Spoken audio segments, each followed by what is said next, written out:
Hello, this is Ginger from Webwench DIY Nails, back with you again for another mani because it's the weekend. All the products that you see here will be linked in the description box below. I got an order from, let's see, was it Sensations of the Eye, and they have very sensitive thermal dips that I highly recommend. They're just fun. They're just really fun. They go on well. I haven't had any problems. They wear nicely. Fairy Glamour, the unicorn or candy unicorn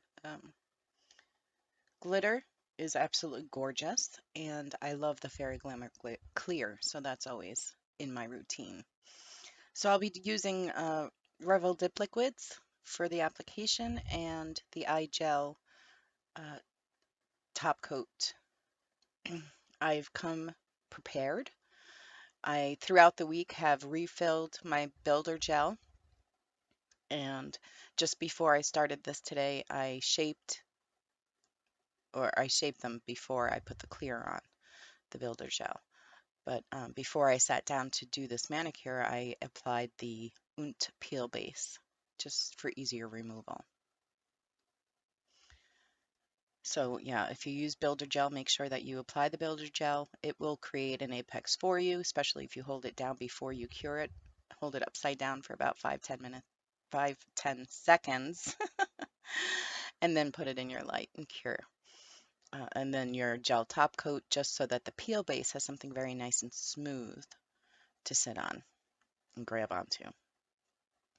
One of the most important things in this video, I think, is probably remembering to stir your powders. I am on the never-ending quest for the thinnest dip application I can manage, and part of that for me is making sure I stir the powders before every application. It keeps them light and fluffy, and that way they go on the same way, lightly. I had this idea for the CANAL method of creating negative space on your nails to fill in with other colors or glitters. I've been working on different ideas with that, and I had this idea to use these stickers to give me sharper edges because I wanted a V shape. And I figured if I put the stickers where I want the glitter to be so that the Pinky Promise couldn't get in there, that would work really well, kind of like a template. And once I peeled it up, I'd get these nice crisps, um, straight edges. And I knew that, even if I mess up a little bit, I can use a file to straighten the edges. But this just seemed like a good idea at the time.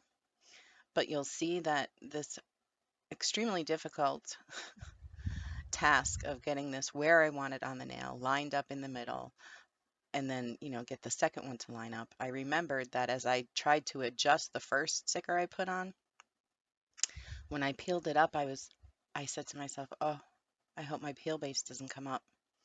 So it was a good reminder for me to go in and put just one thin layer of the dip base coat over the peel coat to act as a barrier between the peel base and the stickers as I work on them for the nail art design. This is a good idea no matter what nail art you might be using. Sometimes if I'm using a color, or if there's any color involved, I'll put a clear coat of the dip powder down with that layer of the base. But again, in an effort to keep my nails natural looking and thinner, I decided just to try using the base by itself without the extra added powder because I wanted the shine of the builder gel underneath to show through the glitter if at all possible. So after put that dip base down on the nail to protect the peel coat, I decided to let that dry for a little bit. And I went in and I started the nails that I wanted the Pinky Promise thermal dip powder on in a solid way. So I've done the thumb here. I go on to the index finger. Again, this is a full coat application on these two, so it's pretty much the same. And I got a big kick out of how the color of the powder changes as soon as it warms up to your nail bed. And then you're throwing pink powder back into your purple powder, and it just feels so wrong. But but it's fine. As soon as it cools off, it turns purple again. It's all the same thing. It's a little bit of magic in a jar. I don't need to know how it works. I just know it's really cool. Okay, now the idea for this manicure was the middle finger would have the most intricate nail art that I had planned. The ring finger was going to have well, a waterfall of the chunky glitter from Fairy Glamour here. I love these glitters. I just have a really hard time with them in my experience. They're a little tough to work with, but I've been having good luck with other glitters, so I figured I'd try to incorporate this a little bit more. I was stepping outside my comfort zone a little bit. And I wanted to try the individual placement of the larger chunks of glitter again because I get frustrated because this is difficult, but I've come to the conclusion that that's because I'm using dip liquids. They dry faster, and I'm way too slow and indecisive to get my glitter to stick on a dip liquid that has partially dried. I mean, it takes me a second to figure out which individual glitter I want to use each time. And by the time I get to it, the dip liquid is dry. So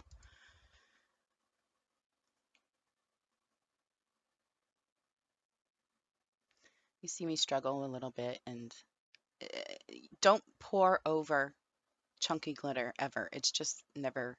The only time I would still at this point after this experience consider pouring over a chunky glitter is if I think I'm going to get mostly the acrylic powder from it instead of actual big chunks of glitter, because as you can see here, trying to move them around pulled up my color layer and probably the peel coat too. I'm not sure exactly, but a lot of the best information in this video is going to be not how to do the application perfectly.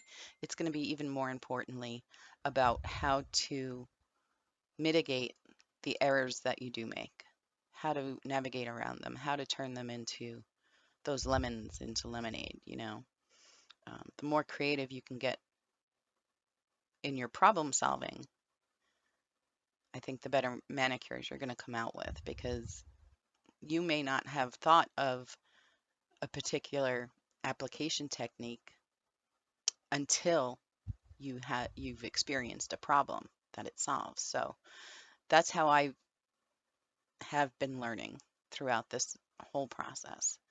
This dip powder hobby that I'm now addicted to is really a matter of exercising patience and learning to think outside the box. Um, yes, it's a creative outlet, but I find it also it's self-care on many different levels. You wind up with something pretty that you get to feel good about, that makes you smile every time you look down at your hands. I mean, that's a wonderful thing.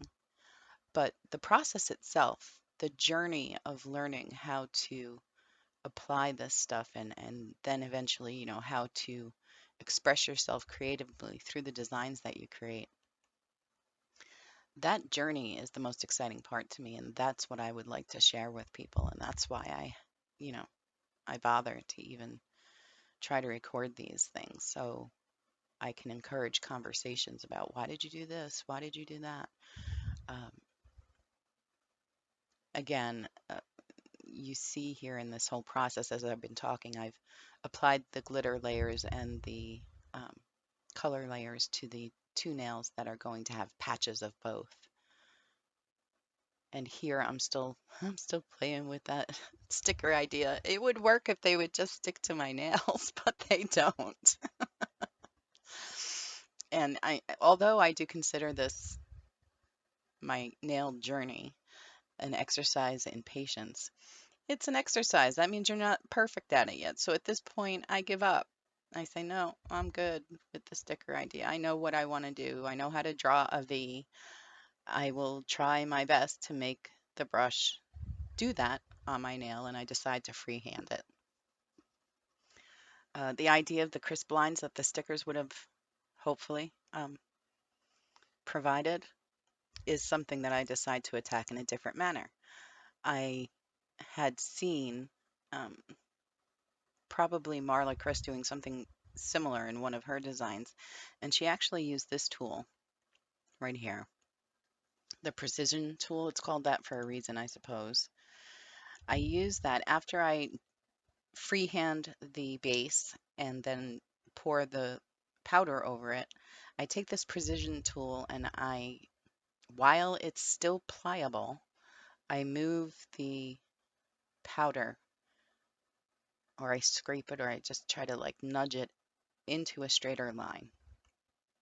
Something that I can discern a little better next time I do another dip into the color. I'll be able to discern the edges a little bit better, and they will be straight because I've done this. Well, that was the theory anyway. I'm sorry about being out of frame, but I get kind of zoned right into what I'm doing, and I forget that I'm filming still. Again, I'm even newer to creating and editing videos than I am to dip powder stuff, so that's a journey too.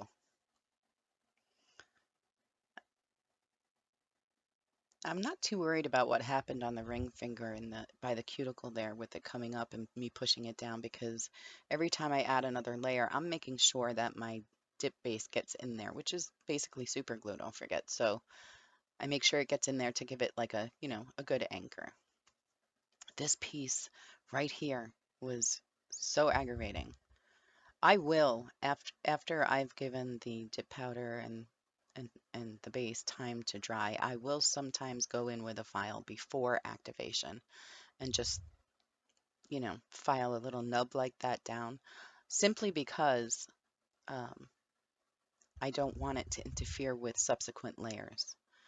Now, probably the best thing to do, or the right thing to do, would probably be to activate that nail, then file the stub down, and then continue with, with your, rub after the activator is dry, you know, rub it with an alcohol and a lint-free wipe and get back down to basics and start in again with your next tip layer.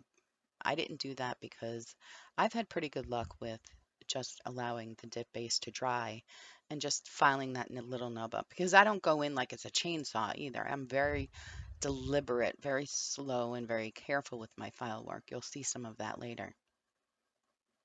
So it's not like I'm in danger of, picking up the entire, well, it hasn't happened to me yet. Let's just say that.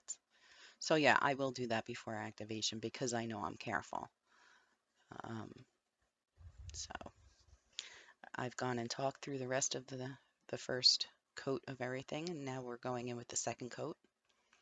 I'm sorry this video is so long. Just so you know, I did speed it up for most of the clips that I thought it was safe to. There are some clips that are normal speed just because, or I zoomed in and put it at normal speed just so you could better see the application technique that I was creating as I went along here. I am really enjoying the thermal powders and how throughout my day I'll notice different phases of a temperature change, and it's just very pretty. I like them a lot.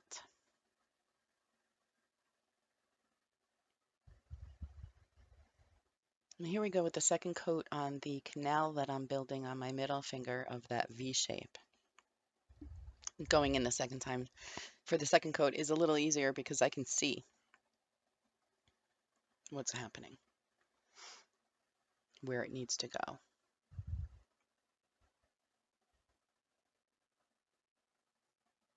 And just like in the last video, the geode canal video, which I will have in the cards for your reference, if you want to see a little bit more in-depth canal work on every nail, that's the video to watch. But you'll notice that just like in that one, I did once the canal has started to be built, I do one side of it first, and then I'll go in and do the second part. Again, because dip liquids dry so fast, I don't want to rush it. This is important. Getting this shape correct is important for what I want to do later. So I take the time to do it the way I think is right. And I learn as I go.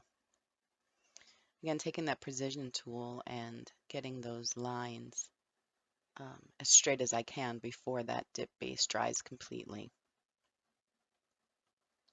And that's there again.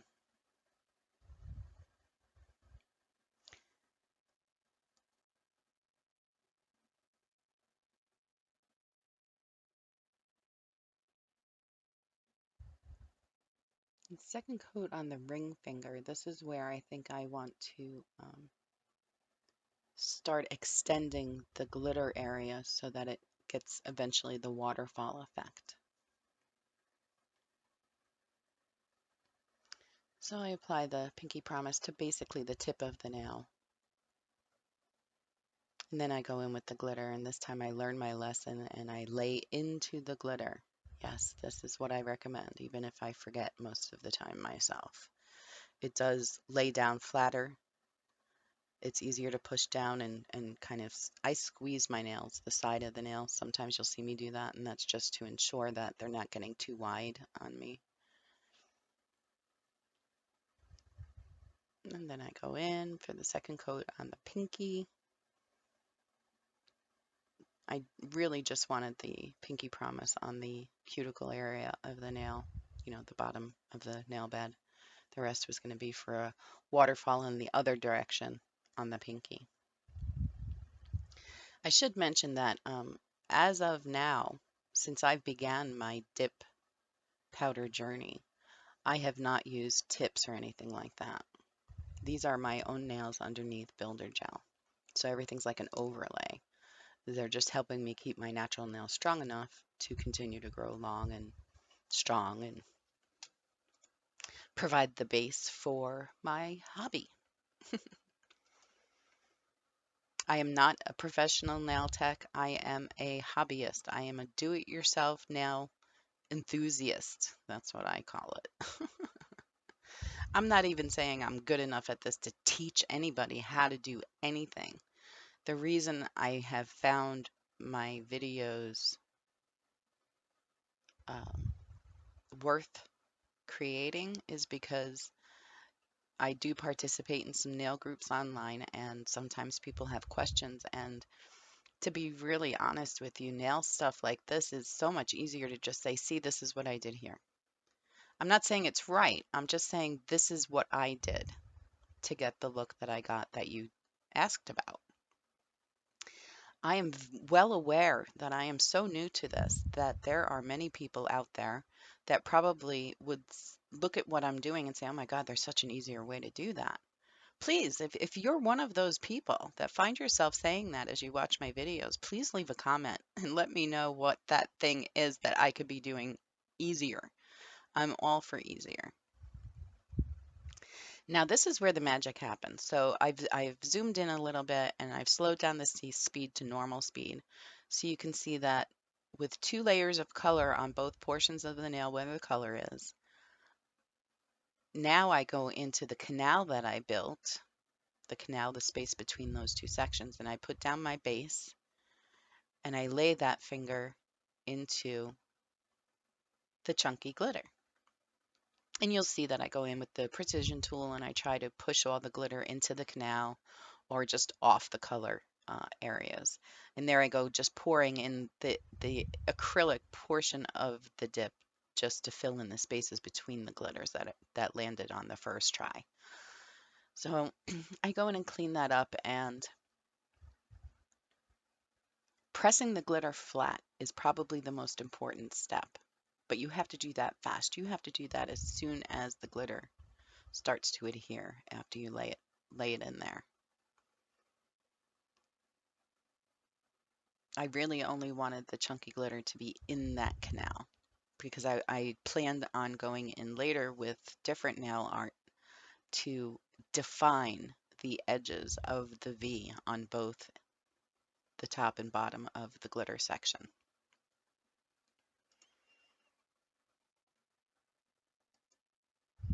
So it's not as precise as I wanted here, but I didn't fuss with it too much because I know that I can go back with the nail art I plan to put over this to create those edges, that shape with the detail that I put into it later. So I'm not too worried about that. Now I've moved on to the ring finger where I'm going to try my hand at placing individual chunky glitters on this nail, and it's okay to laugh. It's funny. I learned slow apparently when it comes to this particular thing because at first I can't get the big glitters to stick to the other end of my precision tool is like a waxed end that is supposed to help pick up the big glitters. So then I get the bright idea of trying my base a little bit of base on the end of that to pick up the glitters and then place them down. And of course, by the time I figure that out, the base on my nail had dried, so it's not going to stick to, it's going to stick to my tool before it'll stick to my nail. It's the Three Stooges in nail application, nail dip powder application. That's what it is. Just call me Curly. I don't know what to tell you, honestly. But I try. I don't get discouraged. I remain patient, and stopping to think isn't good when your base is drying, but stop and think. So here I go with a second coat. I think this was a mistake. I've learned. Next time I won't do it. I said it in the last application as well. One layer in between your two is enough. Make it enough. Make it be enough. Because this second layer of full dip into the canal was too much. It made a bump that I had to file, so I had to provide enough clear over it to be able to file down the shape I wanted without looking too thick. So yes, officially I've learned my lesson. One layer of glitter dip in your canal is make it enough. Make it be enough. That's my goal next time I do this. I don't know why I find chunky glitter so intimidating, but it is. Here I go in with, I'm placing base right in front of the canal on the tip of my nail because now that glitter made it higher and I need to fill in that space so I can file everything down without hitting my color. So I just do the front part of the nail, the tip of the nail, with a coat of clear to kind of bring that closer so I have to file less, hopefully. Or gives me something to file into the shape that I'm looking for. I found that I was getting chunks at the top of my bottle, and I just wanted to remind everyone that it's worth cleaning it off. And if you ever have trouble opening one of your bottles, wrap the rubber band around the end like I showed you there because that gives you something to grab onto and that helps you open it more safely. I've heard horror stories about people trying to unstick the top that has either cured or just sealed and the bottle breaks and they get hurt. Don't do that. Don't fight with the bottle. If it's being stubborn, remind it that it's easy enough for you to go out and get another one and just leave it behind altogether. It either wants to come to the party or it doesn't, don't force it. No injuries. So I think, yeah, at this point, oh, yeah, I had tried a couple of different stamps on the design and one thing I will say about stickers rather, one thing I will say about the stickers I got from iGel Beauty, they are awesome. They're so thin you can't tell they're on your nail. But the downside to that is that they're very sticky. So when you drop them on your nail, they're staying wherever you put them because the only way to get them off again is what I'm doing here. I'm getting one of the stickers off by filing. So because if you plan on doing nail art over your dip powder application, remember to encapsulate everything in clear because of this. It gives you the freedom to fix further mistakes without filing into your color or your glitter. I love these Dreamcatcher stickers, but I couldn't find one to fit the that would show. One of the reasons I had to remove that one sticker was because I couldn't see it over the glitter and everything else. So I was looking for something with a black outline, and these are my absolute favorite. I love every sticker on this page here. I want to go, and I'll link to it below, but I'm gonna go buy some more before I send you all over there because I don't want them to be missing when I want them. Sold out. See the V shape on this sticker? I'm creating the edge of the bottom of that V with the placement of this sticker. It's going to create, this was my theory anyway. You can all let me know if I succeeded, but my theory was the edge of that sticker is now going to define the bottom edge of that V for me.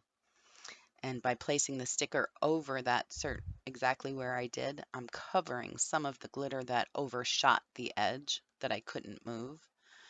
So I'm hoping that I either camouflaged too much glitter where it shouldn't have been, and I'm hoping that the edge, the detail work on that sticker also defines the edge of the glitter a little bit, even if it's an optical illusion, like down here at the edge near the cuticle. There's a piece of glitter that shouldn't really be there, but I'm covering it with the sticker in hopes that your eye is drawn to the lines instead of the glitter underneath, which is obscured a little bit by the design. And then I put the other side, and I was thinking I wanted to put a gem right where those two pieces meet. I don't know if it would be too much or not. I have to go into my office next week, so I might, after that visit, I might, then maybe I'll add a gem just for a little bling, but I don't want to shock and, I don't want to insult anyone's sensibilities at the office with wild nails. I mean, they're already wild pretty much at this point, so I don't want to push it.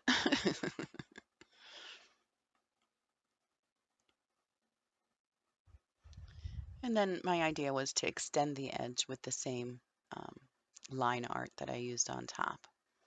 You can tell me if this all worked or not. Did I create the optical illusion I was going for, or did I just make it too busy and now it hurts your eyes? Let me know.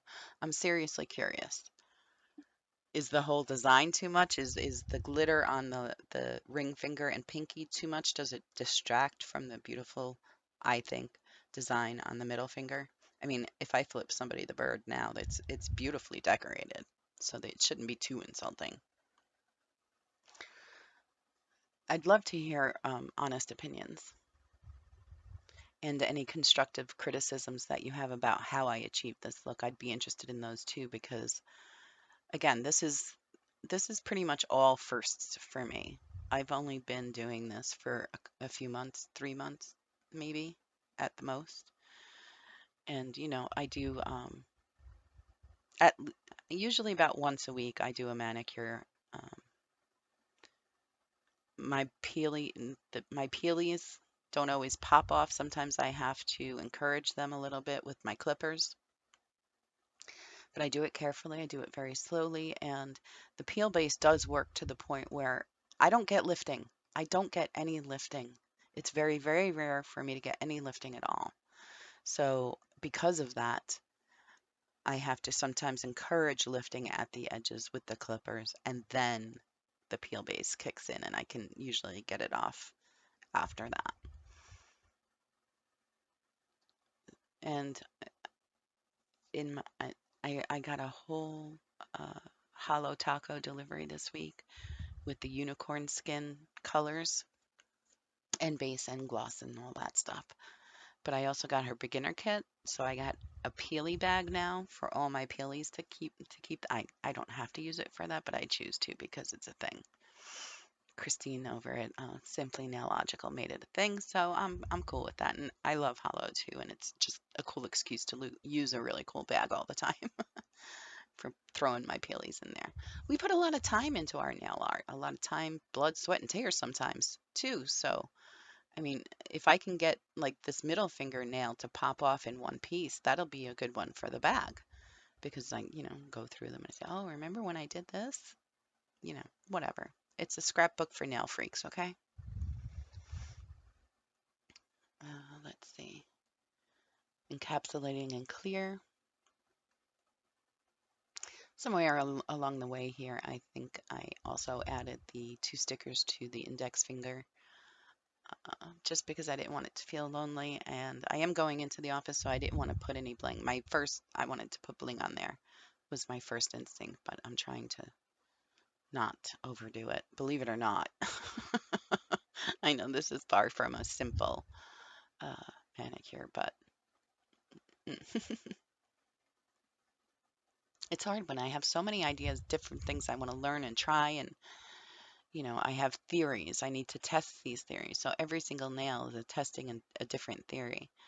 And right now it may be a little busy, it may be a little disjointed feeling, but my goal is to eventually use these experiences to fuel future well thought out and balanced nail designs. Well, hopefully I'll get there. I do really like these stickers. They lay very flat, and you'll see me using my other thumbnail as a tool to kind of just rub them onto the nail so they lay nice and flat, because once you put a gel top coat over these stickers, you can't even tell they're stickers. I have been so pleased with the quality of these, honestly. People are gonna, you know, there are gonna be double takes. People are gonna wonder if you drew them yourself, or if you use some nail magic to get those designs on there. I did learn a lot doing this manicure, believe it or not. I mean, there are things I will and will not do next time I try something like this. It was a good experiment. I learned a lot. By the time I got around to the thumb, I was feeling like maybe simple was the way to go at this point. I really feel like I needed to balance the busyness of the first, the pinky, the index, or the pinky, the ring finger, and the middle finger.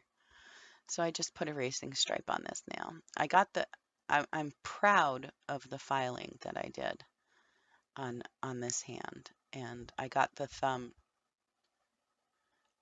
the shape the way I wanted it. So I just put a racing stripe on it to keep the shape, the star of the show there.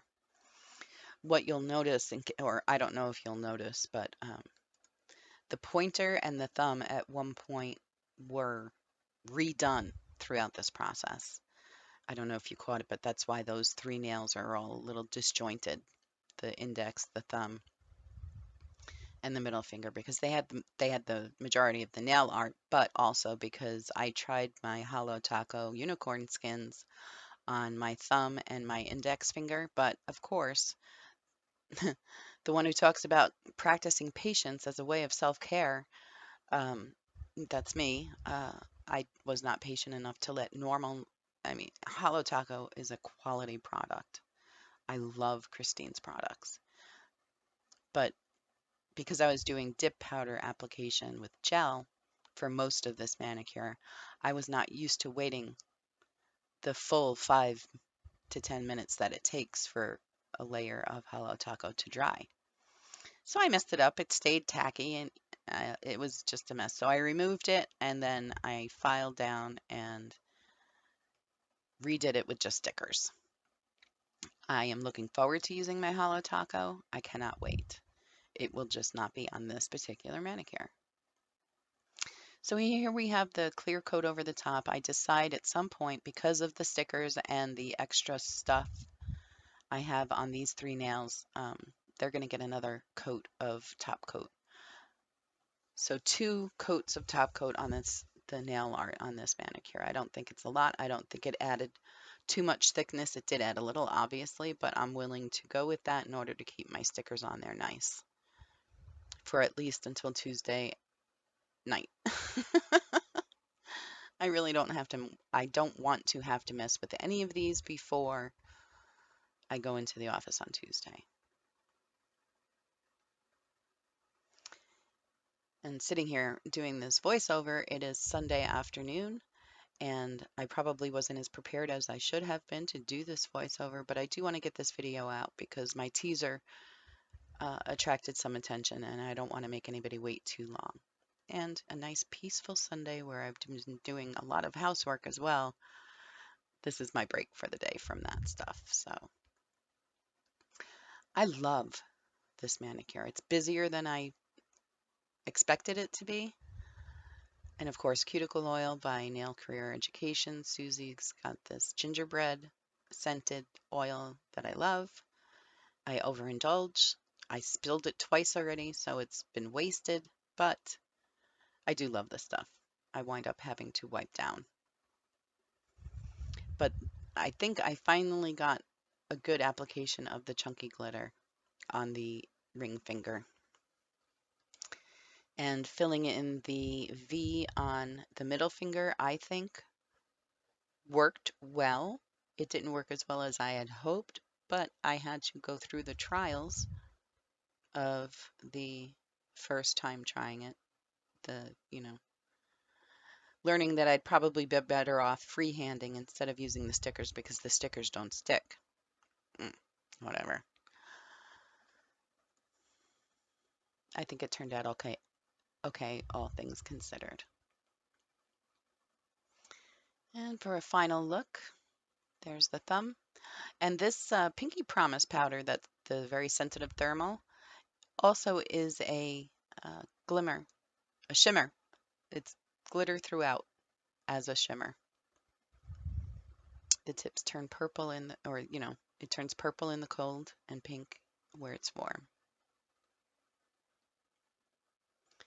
Filing, filing and buffing, filing, filing, filing. That's how you get your perfect shape, your perfect curves, contours.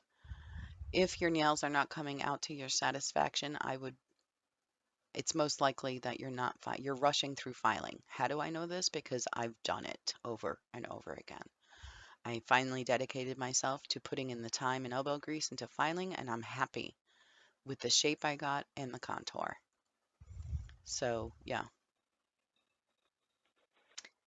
Have a good one. Thanks for watching.